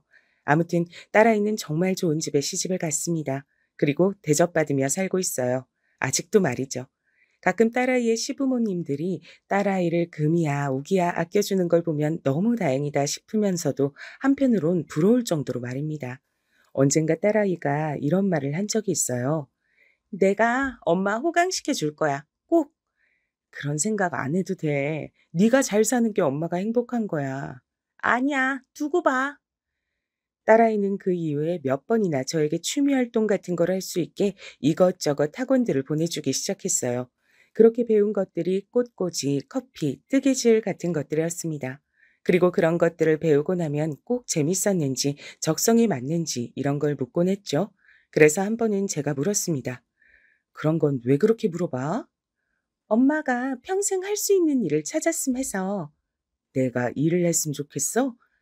단순히 돈을 벌어라 이게 아니라 엄마가 좋아하는 일을 찾았으면 좋겠어. 그리고 그런 일을 하면서 돈을 벌면 삶의 만족도가 올라가거든. 난 그냥 엄마의 꿈을 찾아주고 싶은 거야. 라고 말이죠. 그 얘기를 듣고는 딸에게 엄청나게 감동했어요. 그리고는 조금 더 열심히 이것저것 배웠던 것 같습니다. 그러던 와중에 사실 저는 요리를 하는 게 엄청 재밌는 사람이란 걸 깨닫게 됐어요. 억지로 할 땐 몰랐는데 어쩌다 배우고 보니 정말 재밌는 거였더라고요. 그리고 재능도 있었습니다. 그렇게 잔소리를 많이 하는 남편과 시어머니도 제 음식 솜씨론 뭐라고 하신 적은 단 한 번도 없었으니 말입니다. 그래서 조금 더 본격적으로 배워보고 싶은 게 있냐는 딸아이의 질문에 주저없이 요리라고 했고 딸아이는 정말 기뻐했어요. 제가 뭔가를 배우고 싶다고 의사표현을 한 게 처음 있는 일이었으니 말입니다. 그렇게 요리를 배우던 어느 날 딸과 사위가 찾아와 조심스럽게 이야기하더군요. 제가 어머니 요리를 먹어보고 드린 말씀인데 식당 같은 걸 해보면 어떨까요? 혼자 먹기엔 너무 아까운 솜씨라. 창업을 한다는 게 힘든 일이긴 하니까 엄마도 충분히 고민해보고 얘기해줬으면 좋겠어. 근데 난 엄마가 새로운 일을 해봤으면 싶어서 적극적으로 찬성이야. 라고 말이죠. 사실 한 번도 생각해 본 적이 없었거든요. 인제 와서 그런 일에 도전한다는 것 자체를 말입니다. 딸아이와 사위가 창업 비용은 걱정하지 말라며 자신들이 투자하겠다 했지만 그것도 쉽게 받아들일 수 없는 문제긴 했잖아요. 그래서 고민을 조금 해본다고 했습니다. 그 즈음이었어요. 그 일이 터진 게 말입니다. 저희 친정어머니가 많이 아프셨어요. 원래 척추가 상당히 안 좋으셨는데 나이가 드시면서 그게 더 심해졌거든요. 그래서 제대로 앉아있지도 못하셨습니다. 물론 걷는 건 더더욱 힘들어하셨고요. 수술 받아. 아이고, 됐다. 그거 한두 푼 하는 것도 아니고 내가 좀 불편하고 말면 될걸. 다른 것도 아니고 허리가 아픈 건데 뭐가 좀 불편하고 말고야. 수술 받아. 혹시 비싸서 그래? 척추 수술 비용만 거의 2천만 원이었거든요. 제대로 움직이지도 못하고 누워있는 엄마를 보니 정말 그대로 둘 수가 없겠더라고요. 제가 그동안 남편 몰래 모아온 돈이 있긴 했지만 그걸론 모자랐어요. 그래서 남편에게 슬쩍 말을 꺼냈습니다. 엄마, 수술 시켜드려야 할 것 같아. 제 말에 남편이 갑자기 소리를 버럭 지르더군요. 그 소리에 정말 놀랐습니다. 그걸 왜 나한테 얘기해? 돈이라도 달라는 거야, 뭐야? 노인네가 저러고 아무것도 못하고 누워서 아파하는데 수술은 시켜드려야지. 그냥 보고만 있을 순 없잖아. 척수 수술, 그거 한두 푼 하는 것도 아닌데. 그래서 돈이 없는 것도 아니고 그냥 보고만 있어? 어차피 늙은 사람 뭐하러 고쳐서 더 오래 살게 해? 그냥 그대로 누워있게 둬. 척추만 아픈 것도 아니고 전신이 다 아픈 것 같더만. 어차피 수술해도 오래 못 살아. 아니, 어떻게 그런 말을 할 수가 있는 거죠? 수술비를 주지 않는 건 않는 건데 저는 남편의 그런 말에 더더욱 상처받았습니다. 정말 우울해질 정도로 말이죠. 그날 저녁에 한참을 울었어요. 내가 몇십 년 동안 저 사람에겐 인간도 아니었구나. 우리 집안은 저 사람에게 정말 벌어지만 못한 존재구나 하는 것이 그렇게 와닿을 수가 없었거든요. 어디서 듣고서는 알았는지 딸아이가 보내준 1,000만 원으로 무사히 친정어머니 수술을 시켜드릴 수 있었습니다. 그마저도 남편이 그러더군요. 혹시 당신이 어디서 나 몰래 빼돌린 돈으로 준 거 아니야? 10원짜리 하나까지 본인이 다 체크하는 사람이 내가 그렇게 큰 돈을 꺼내가는 걸 모를 리 있어요? 제가 그렇게 정색하며 말을 하자 본인도 그건 좀 아니다 싶었는지 입을 삐죽이더군요. 아니면 장모님이 그렇게 큰 돈이 어디 있어서 수술을 해? 한두 푼 보태준 것도 아니면서 그건 뭘 그렇게 궁금해해요? 당신 돈 가져다 쓴 거 아니니까 신경도 쓰지 마요. 제 그 말에 할 말이 없었는지 그냥 혼자 구시렁대곤 말았습니다. 만약에 딸아이가 준 돈으로 수술시켜 드렸다고 하면 또 한바탕 난리가 났을 겁니다. 그런 노인네 수술할 돈으로 자기 부모한테 효도나 하지 하면서 말이죠. 저는 사실 그 일 이후로 완전히 남편에게서 정을 뗐어요. 사실 그런데도 이혼하지 않고 있었던 이유 중에 하나는 딸아이에게 부담이 될까 했던 것이었습니다. 아무 능력도 없는 제가 집에서 나왔을 때 딸아이가 신경 써야 할 것들이 더 많을 걸로 생각했거든요. 그리고 사돈댁에서도 뭐라고 생각하실지 걱정이 되었고 말이죠. 그래서 이혼은 생각했다가도 고개를 절레절레 저었어요. 언젠가 딸아이가 이런 말을 한 적이 있긴 합니다. 그냥 아버지랑 헤어져. 예전엔 나 때문에 아버지 없는 자식 만들기 싫어서 그랬다 하더라도 이젠 나도 다 컸고 결혼도 했는데 뭔 상관이야. 그래도 그게 쉽게 되는 게 아니야. 사실 그전엔 남편이 저에게 모질게 굴긴 했어도 그간 살아온 정 같은 게 있긴 했거든요. 그래서 그렇게 말했었던 기억이 있었는데 그 후론 그마저도 다 사라졌어요. 게다가 주변 얘기를 들어보면 젊은 시절 그렇게 며느리를 괴롭혔던 시어머니들도 나이가 들면 한풀 꺾인다고들 하셨거든요. 그런데 저희 시어머니는 정말 대단하신 분이었는지 그럴 기미가 하나도 보이지 않았습니다. 오늘은 내가 꽃게탕이 좀 먹고 싶다. 어머니, 꽃게가 철이 아니어서 구하기도 힘들고 또 구한다 하더라도 살이 없을 텐데 혹시 다른 거 드시고 싶으신 건 없으세요? 시애미가 먹고 싶다 하면 뭐든 도달지 말고 하면 그만이지. 뭐가 이유가 그렇게 많아? 내가 먹고 싶다고! 그렇게 소리를 질렀어요. 아직도 말이죠. 며느리가 곧 환갑이 되어 가는데요. 또 그렇게 억지를 부려서 해다가 주면 뭐 살이 없네, 너는 어디서 이런 개를 구해서 왔네 하면서 불평불만을 했습니다. 정말 말 그대로 억지를 많이 피우셨어요. 저는 그 일 이후 딸과 사위가 제안한 창업에 대해 진지하게 생각했습니다. 이렇게 집안에서 남편 얼굴만 보고 있으면 정말 복창이 뒤집어지는 것 같았거든요. 게다가 곧 은퇴를 하는데 그러면 같이 보낼 시간이 더 길어지는 거잖아요. 생각만 해도 끔찍하더군요. 남편에게 얘기했더니 물론 불같이 화를 내며 안 된다고 했지만 딸아이와 사위가 자금을 대준다고 하니 딱히 반대할 명분도 없는 것 같더라고요.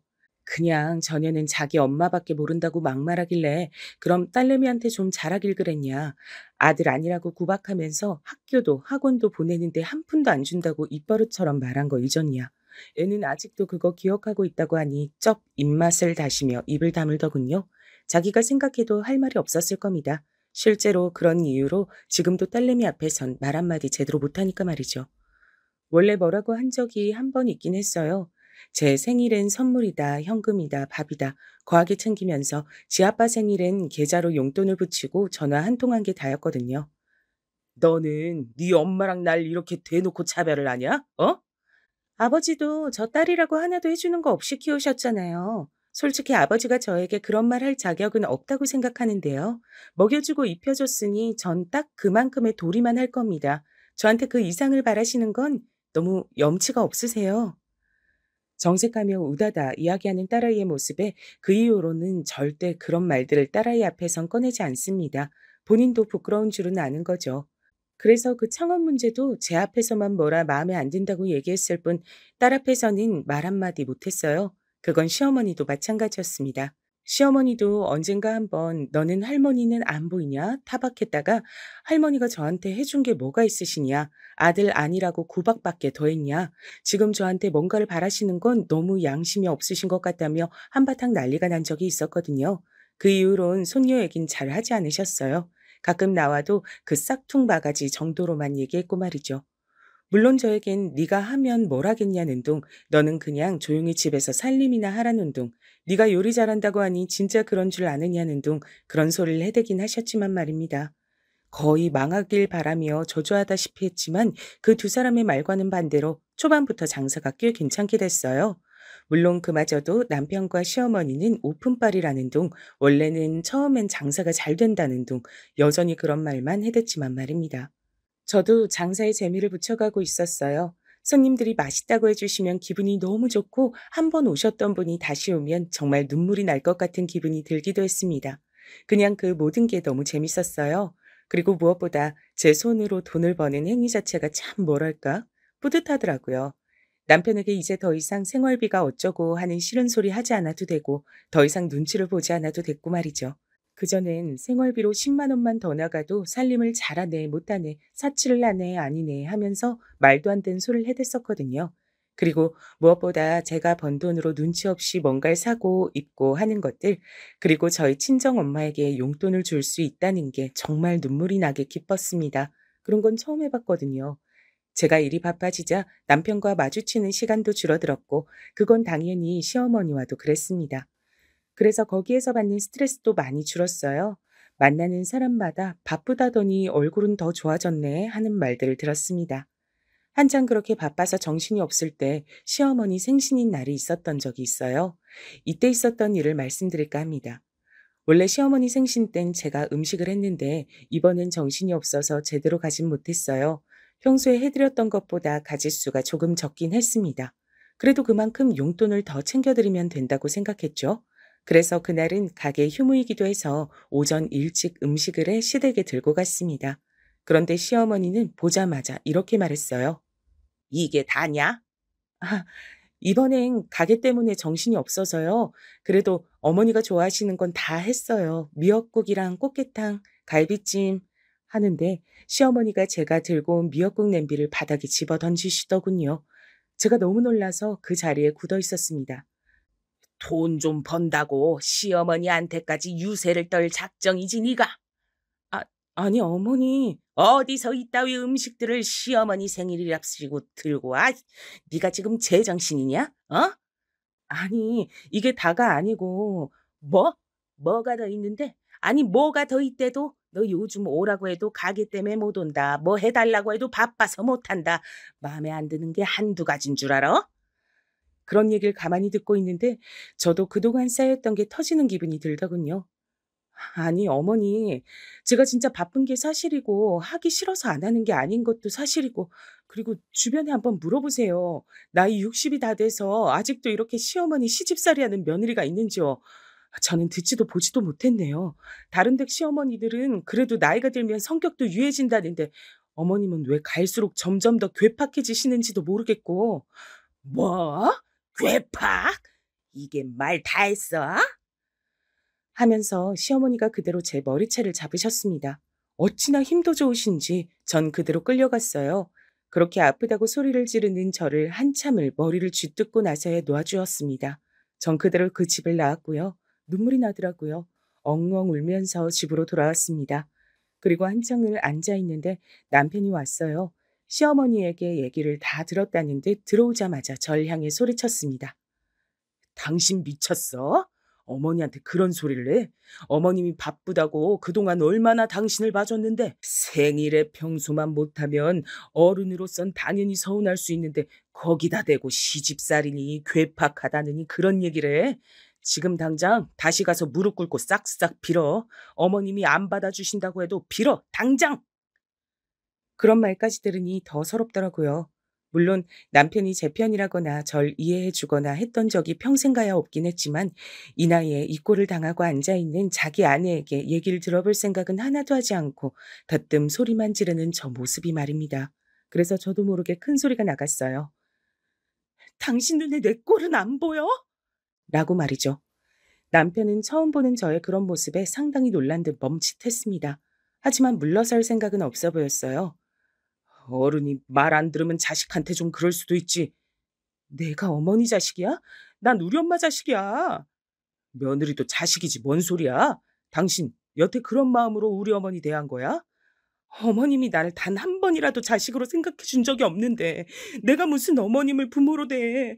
나는 이 집 종밖에 더 됐어. 그리고 며느리도 자식? 그렇게 따지면 사위도 자식인데 당신 우리 집에 어떻게 했어? 남보다 못했잖아. 제가 그렇게 몰아붙이니 남편은 뭐라 말해야 할지 모르겠다는 어벙벙한 얼굴로 서 있더군요. 그 모습조차 너무 꼴보기가 싫었습니다. 지금 당신이 나한테 그런 말을 할 자격이 있어? 난 이제 안 할 거야. 며느리 노릇이고 뭐고 아무것도 안 할 거니까 싫으면 이혼하든가. 그렇게 말하고는 집에서 나와 그대로 친정으로 갔습니다. 그러곤 무슨 일로 왔냐는 친정 엄마의 말에 그냥 엄마 보고 싶어서 왔다는 말과 함께 며칠 정도 머물렀어요. 그랬더니 어느 날 남편에게 연락이 와 있더군요. 내가 미안하니까 그만 집으로 들어와. 언제까지 나가 있을 거야? 잘못했다. 사실 그때까지만 하더라도 진짜로 이혼할 마음은 없었어요. 게다가 남편이 그렇게 저에게 사과한 적은 처음이었기 때문에 한 번은 봐주자 하는 마음이 들었던 것도 사실이었고 말이죠. 그랬으면 안 됐는데 전 그렇게 다시 집으로 들어갔습니다. 하지만 그것도 잠시뿐 남편과 시어머니는 하나도 달라지지 않았어요. 특히 시어머니는 그 전보다 훨씬 더 난폭하게 굴었습니다. 얼마나 대단한 일 하는지 한번 보러 왔다. 그렇게 말하면서 가게로 지인들을 다 데리고 와서는 밥을 먹고 갔어요. 물론 계산도 하지 않은 채 말이죠. 자주 그랬습니다. 한두 번이면 저도 뭐 그러려니 할 텐데 손님이 많은 시간마다 그러고 와서 몇 시간씩 자리를 차지하고 있으니 가게 직원들한테도 불만이 나오기 시작했어요.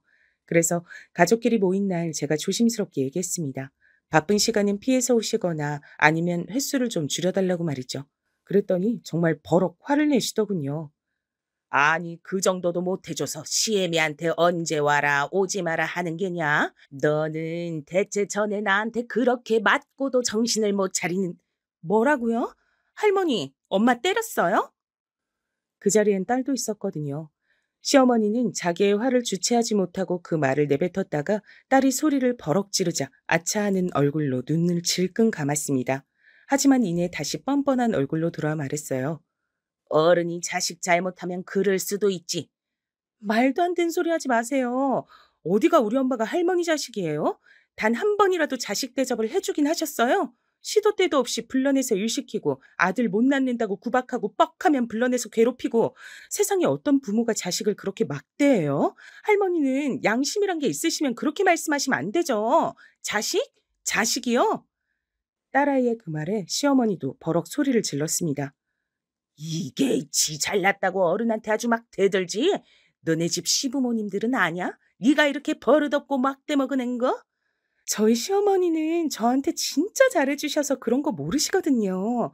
할머니처럼 맨날 불러내서 괴롭히고 일시키고 그런 걸 하지 않으셔서 앞으로도 모르실 거고요. 저는 원래 세상 시어머니는 다 할머니 같은 줄 알고 얼마나 겁을 먹었는데 아니더라고요. 이게 진짜. 시어머니는 그대로 딸아이를 때리려는 듯 손을 들었지만 딸아이는 절대 지지 않았습니다. 엄만 몰라도 저는 절대 안 참아요. 이대로 저 때리시면 전 바로 병원 가서 진단서 끊고 신고합니다. 시어머니는 딸아이의 그 모습에 기가 질린 듯 손을 내려놨습니다. 어디서 저런 게 할머니만 하겠어요. 엄마, 나와, 가자. 그렇게 딸아이의 손에 이끌려 나왔습니다. 딸아이는 저를 데리고 그대로 나왔어요. 그러곤 당장 이혼하라며 닥달했습니다. 이제 엄마, 뭐가 모자라서 그렇게 당하고만 있어? 돈도 벌고 충분히 독립할 수 있잖아. 난 엄마가 거기서 그런 취급받는 거 더는 못 보겠어. 딸아이의 그런 말에도 그리고 저도 여기서 더는 살아선 안 되겠다 생각했지만 선뜻 이혼이 마음대로 되진 않더라고요. 그리고 그날 이후 남편이나 시어머니가 저를 덜 괴롭힌 것도 있었고 말이죠. 게다가 제가 일이 너무 바빠서 그런 것에 정신을 쏟을 여력이 없긴 했습니다. 남편과 시어머니는 제가 얼마나 버는지 잘 모르는 것 같았어요. 사실 그쯤까진 식당이 바쁘긴 했지만 엄청나게 장사가 잘 되는 건 아니었거든요. 그냥 동네에서 맛집이라고 소문이 조금 난 정도? 그래서 남편과 시어머니는 제가 바쁘다고 하면 매일 이렇게 말했습니다. 그거 얼마나 본다고 그렇게 바빠? 하여간 쓸데없는 짓 하는 데 뭐가 있어. 냅둬라. 주제에 뭐 한다고 유세 떨라 그러나 본데 요즘 자영업이 얼마나 망하니 망하는데 얼마 못 가. 사실상 거의 악담 수준이었습니다. 망하라고 고사만 안 지냈지 말이에요. 그러던 어느 날이었어요. 친정어머니가 다시 몸이 안 좋아지셨거든요. 이번엔 척추가 아니라 심장 쪽 문제였는데 수술로 뭔가를 넣지 않으면 오래 살지도 못하고 살더라도 굉장히 힘드실 거란 얘기를 들으셨다고 하더군요. 엄마는 그걸 또 저에게 얘기하지 않았습니다. 알고 봤더니 그 수술 비용이 만만치 않더라고요. 엄마 딸 이제 돈 벌어. 그렇게 미안해하지 않아도 돼. 식당 일하면서 그렇게 힘들게 번 돈을 어떻게 이렇게 함부로 쓰나. 엄마 아픈데 보태는 게 함부로 쓰는 거야? 무슨 말을 그렇게 해. 엄마의 그 말에 마음이 너무 아파서 울었던 기억이 있네요. 이번엔 수술비를 전액 제 돈으로 냈습니다. 남편에게도 따로 말하지 않았고 말이죠. 물론 모아둔 돈 거의 다 써야 했지만 그 어떤 금액도 엄마가 아프지만 않다면 낼 수 있었어요. 그렇게 수술이 끝나고 며칠이 지난 어느 날이었습니다. 엄마 병원에 들고 갈 죽과 반찬들을 싸서 나가는데 남편이 절 잡더라고요. 장모님 심장 수술하셨어? 그걸 어떻게 알았어? 어떻게 알았는지 중요한 거 아니고 왜 말 안 했어?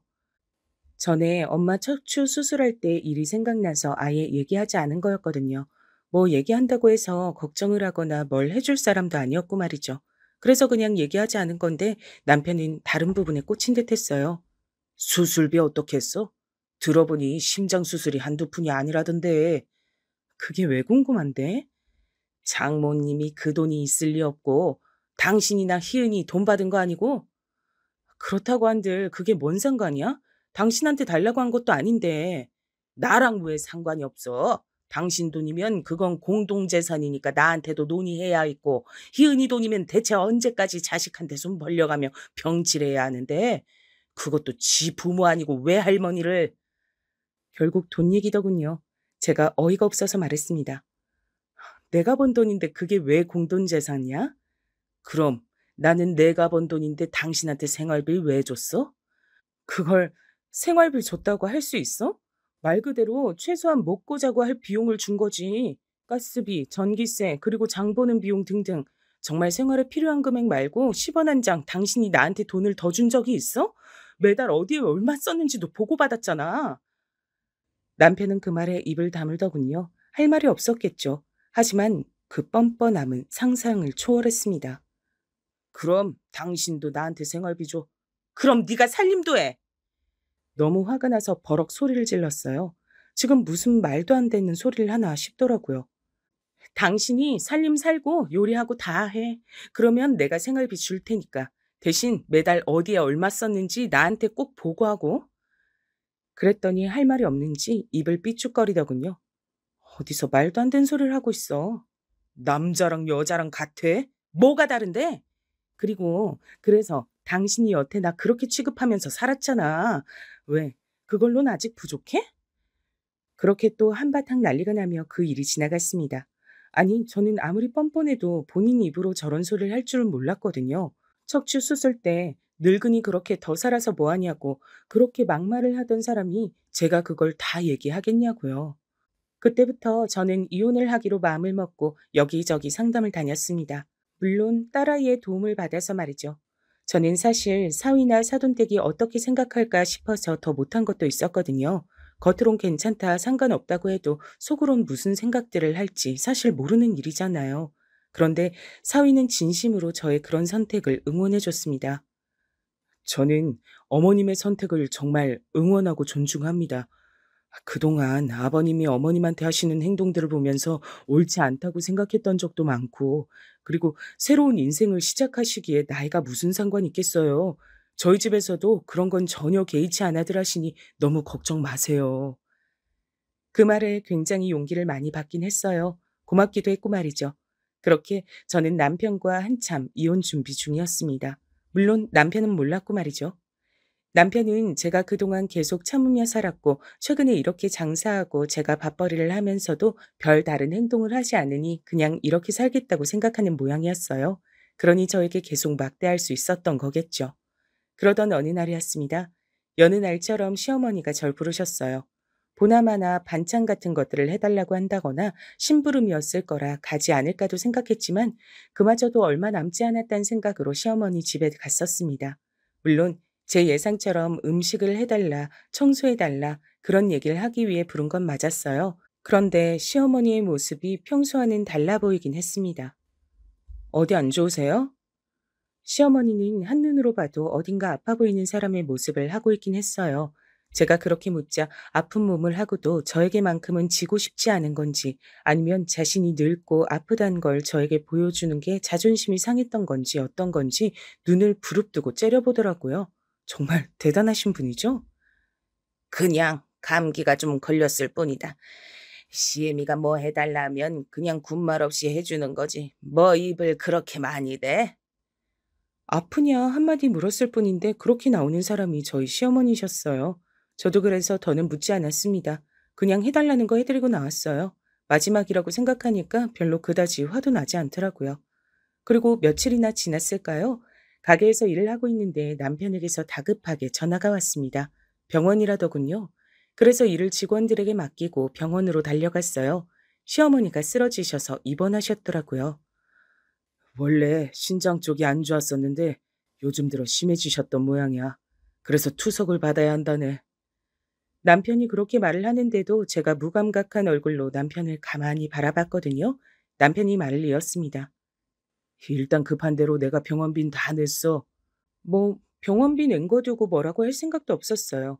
저희 엄마한텐 늙어서 그렇게 병원에 돈 들여가며 살아선 뭐하나 하더니 자기 엄마 아프니까 한 번에 망설임 없이 그렇게 병원비를 낸 게 웃기긴 했지만 말입니다. 하지만 남편이 그 뒤로 한 말에는 정말 참을 수가 없었어요. 투석이 일회성으로 그치는 건 아닌 것 같고 앞으로 주기적으로 받아야 하는데 이게 비용이 만만치 않더라고. 다음엔 당신이 좀 내. 무슨 소리를 하나 잠시 생각했어요. 제가 정말 모르겠다는 얼굴로 남편에게 되물었습니다. 내가 왜? 저의 그 말에 오히려 남편이 황당한 얼굴을 하더군요.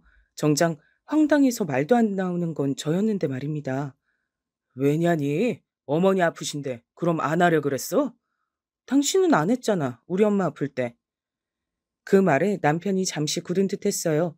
아마 자신이 했던 말과 행동들이 스쳐 지나간 거겠죠. 제가 단호한 얼굴로 대체 왜 그래야 하는 건지 영문을 모르겠다는 듯 계속 바라보고 있자 남편은 저를 달래야겠다고 생각한 모양이었어요. 물론 그게 통할 리 없었지만 말입니다. 그걸 그렇게 아직 마음에 두고 있었어? 그래, 내가 미안해. 그니까 그건 다 있고 이젠 장모님한테도 어머니한테도 자식 노릇 제대로 하자. 여태 한 번도 그런 소리를 한 적 없으면서 인제 와서 그러는 게 정말 어이가 없어서 가만히 있었어요. 제가 알기론 투석도 비용이 상당히 많이 드는 걸로 알고 있었거든요. 자기 혼자 하기에는 부담스럽고 또 맨날 돈, 돈 했던 양반이라 돈이 아깝다고 생각하지 않은 건 또 아닌 겁니다. 그 속내가 뻔히 보여서 그냥 가만히 있었어요. 그랬더니 남편은 그런 제 모습을 보고 자기가 잘못했다 사과한 게 통했다고 생각하는 모양이더라고요. 제가 그동안 얼마나 호구같이 굴었으면 그럴 수 있었는지 지나간 날들이 정말이지 후회스러웠습니다. 그리고 여보, 우리 불쌍한 엄마, 우리가 모시고 살자. 가만두니까 아주 그냥 웃기는 소리만 골라서 하더라고요. 그 말까지 듣고선 제가 픽 웃었습니다. 남편은 그런 저를 왜 웃냐는 듯 바라봤어요. 제가 말을 이었습니다. 어디서부터 말을 해야 할지 감도 안 잡히네. 일단 나는 당신 엄마 아픈 거에 10원 한 장 보탤 생각 없어. 그건 당신도 할 말 없을 걸로 생각해. 당신이 그랬잖아. 늙었으면 그냥 가만히 죽지. 왜 병원에 돈을 갖다 바치냐고. 그건 내가 방금 잘못했다고 했잖아. 자기 엄마 아프니까 인제 와서 하는 사과? 그걸 내가 진심으로 믿을 만큼 멍청해 보여? 그리고 내가 그동안 당신이랑 당신 어머니한테 당한 게 얼만데 내가 번 돈을 거기다 갖다 바치냐? 내가 미쳤어? 당신 말을 꼭 그렇게 해야 해? 엄마가 아프시다는데? 우리 엄마 아플 땐 더 했잖아. 그래서 뭐 똑같이 갚아주기라도 하겠단 거야? 버럭 소리를 지르더군요. 하지만 저는 눈 하나 깜짝하지 않았어요. 똑같이 어떻게 갚아줘? 그러려면 30년이 넘는 세월 동안 괴롭혀야 되는데. 당신 진짜 말을 자꾸 그렇게 할래? 나랑 안 살 거야? 그래, 안 살 거다. 기다렸다는 듯 제가 버럭 소리를 질렀고 제 그 말에 남편이 굳었습니다. 방금 본인이 무슨 말을 들은 건지 생각하는 듯 했어요.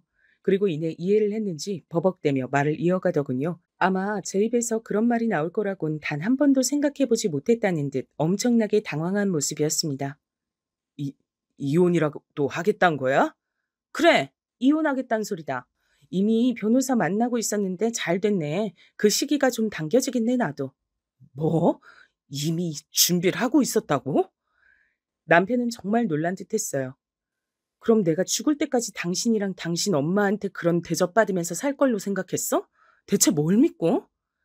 제 그 말에 남편은 여전히 어버버 했습니다. 그때였어요. 네가 지금 제정신이냐? 등 뒤에서 시어머니가 나타났습니다. 많이 지치고 힘들어 보이긴 했지만 그 전에 봤을 때보다 훨씬 멀쩡해 보이긴 하더군요. 시어머니가 저에게 다가와 말했어요. 지금 내 아들한테 소리를 지른 게 너냐? 어디서 남편한테 소리를 쳐? 여자가. 이제 곧 제 남편 아니게 될 예정이에요, 어머니. 뭐? 그게 뭔 소리냐? 이혼하겠다는 부분은 듣지 못했는지 저에게 되물었습니다. 그래도 아픈 노인네한테 이런저런 얘기를 하거나 화를 내는 건 아닌 것 같아서 그냥 차분하게 말했어요. 저랑 이 사람 이혼하기로 했으니까 그런 줄 아시고 어머니도 이제 옆에 딱 붙어서 가노맡길 사람도 없는데 몸조리 잘하세요. 돌봐줄 사람도 없는데 아프면 서럽잖아요. 라고 말하고 돌아서려 했습니다. 시어머니가 제 뒤통수를 한 대 퍽 하고 치더군요. 아픈 양반이 힘도 참 좋아요. 진짜 아팠거든요. 제가 놀라서 뒤를 돌아봤습니다. 시어머니의 표정은 네가 어디서 감히 그런 소리를 하는 얼굴이었어요. 지금 그게 아픈 시애미한테 할 말이냐? 그리고 여자가 어디서 먼저 이혼 얘기를 꺼내? 네가 한다고 해주면 다 해줄 성 싶으냐? 이제 돈 좀 번다고 이게 서방 무서운 줄 모르고 네가 지금 미쳤지? 그렇게 소리를 지르시는 걸 보니 기력이 다 돌아오신 듯 보였지만 그래도 병원에서 큰 소리를 내는 건 실례잖아요. 그래서 흥분하지 않고 차분하게 얘기했어요. 이미 변호사 만나서 이혼 준비 중이고요. 만약에 저 사람이 안 해준다고 하면 소송까지 갈 생각입니다.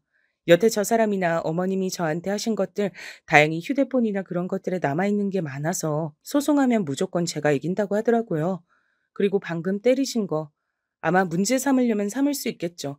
어머님이 무슨 소리를 어떻게 하셔도 전 이혼하고 이제 어머니 며느리 아니니까 막대하지 마세요. 그렇게 말하고 돌아섰습니다. 아니, 저게, 저게, 어머니! 뒤에서 어머님이 쓰러지시는 듯한 소리가 들려왔지만 돌아보지 않았어요. 이내 잠잠해진 걸 봐서 그마저도 쇼인 것 같았습니다. 그렇게 집으로 돌아와 짐을 챙겼어요. 이 집에 있는 것들은 최소한으로 챙겨 나오고 싶었습니다. 여기서의 기억들을 다 털어내고 새롭게 시작하고 싶은 마음이 컸거든요. 집을 나오고 미리 알아봤던 것처럼 옮겼어요. 사실 전부터 옮기려고 알아본 집이 있었거든요. 딸아이는 본인이 사주겠다고 했지만 전 그것도 부담이 된다고 혼자 천천히 하나하나 넓혀가고 싶다고 작은 집 하나를 월세로 얻어뒀습니다. 그리고 잠시 후 제가 집을 나갔다는 걸 알게 된 남편에게 전화가 왔지만 받지 않았습니다. 그 다음엔 문자가 왔지만 읽지도 않았어요. 잠시 뒤 딸아이에게 전화가 왔습니다. 저와 연락이 되지 않자 남편이 딸아이에게 전화한 모양이더라고요. 전화를 받자마자 딸아이가 밝은 목소리로 말했어요. 엄마, 집 나왔다며? 잘했어. 세상 어떤 딸이 엄마가 집을 나왔다는데 잘했다고 하는지 원. 그 현실이 씁쓸해서 웃었습니다. 네 아빠가 전화했댄? 엄마 어딨냐고. 그래서 모르고 알아도 아빠한테는 알려드릴 생각 없으니까 나한테 묻지 말라 그랬어. 그렇게 집을 나온 뒤 본격적인 이혼 절차가 진행됐습니다. 남편은 당연히 합의하지 않았어요. 그래서 소송으로 갔습니다. 그 사이에 협박도 하고 빌어도 보고 저에게 할 수 있는 건 다 하는 듯 보였지만 전 하나도 받아주지 않았죠. 그리고 소송이 남편에게 완전히 불리하게 돌아갔고 남편도 그걸 인정하던 어느 날이었습니다. 어머니가 당신 한번 보고 싶대. 시어머니가 저를 보고 싶다고 했다더군요. 뭐 마지막 인사라도 해야겠다 생각했습니다. 그때 병원에서 본 모습이 마지막인데 제대로 인사도 안 했잖아요.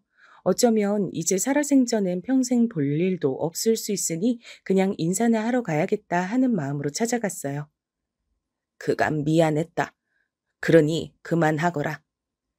예상을 아예 하지 않은 건 아니었어요. 건너듣기론 병간호해주는 간병인들도 하나같이 마음에 안 든다며 잘라냈고 음식도 워낙 까탈스럽게 굽는 바람에 스스로 그만둔 분들도 많았다고 들었거든요. 본인이 불편한 게 많아지고 힘이 드니 미안하다 사과를 할 거란 걸 이미 알고 있었습니다. 어머니, 저는 어머니 사과 한마디로 물러설 거였음 시작도 안 했어요. 이건 제가 한두 번 당한 걸로 내린 결정이 아니에요. 수십 년간 쌓여온 겁니다. 그러니까 사과한답시고 해결될 일도 아니죠. 전 어머니 며느리로 살 생각이 죽어서도 없어요. 그러니 포기하시고 어머니도 불편하면 불편한 대로 사세요. 평생 며느리 부려먹으며 편하게 사셨으면 이젠 좀 그래도 돼요. 제 말에 뭐라 하는 시어머니를 그대로 두고 사온 과일을 두고 나왔어요. 잘 지내시란 인사를 하고 말이죠. 위자료나 재산 분할은 많이 받지 않는 걸로 최종 합의했습니다. 아마 시어머니 병원비에 돈이 많이 들 거예요. 그걸 알고 있었기 때문에 더 받지 않았죠. 남편도 그 조건으로 더 시끄럽게 굴지 않고 합의를 해준 거고요. 그렇게 다 정리했습니다. 저는 이제 장사를 하면서 혼자 살고 있어요. 장사 규모가 점점 더 커지고 제가 마련한 살림살이들이 늘어나고 요즘은 그 재미로 하루하루를 즐겁게 보내고 있습니다. 물론 남편은 까탈스러운 시어머니 때문에 고생이 많은 듯 했지만요. 이제 제 마음의 반의 반이라도 알지 모르겠네요. 늦었다고 생각했지만 그런 게 아니었더라고요. 지금 돌이켜보니 그렇습니다. 그때 그런 결정을 내리지 않았으면 지금 전 시어머니 병간호나 하며 또 하루하루를 힘들고 우울하게 살아내고 있었겠죠. 생각만 해도 끔찍하네요. 긴 얘기 들어주셔서 감사합니다. 세상에는 그냥 막대해도 되는 사람은 없는 것 같아요. 시어머니와 남편이 그걸 절실하게 느끼길 바랄 뿐입니다. 그럼 이제 그만 사연을 줄일게요.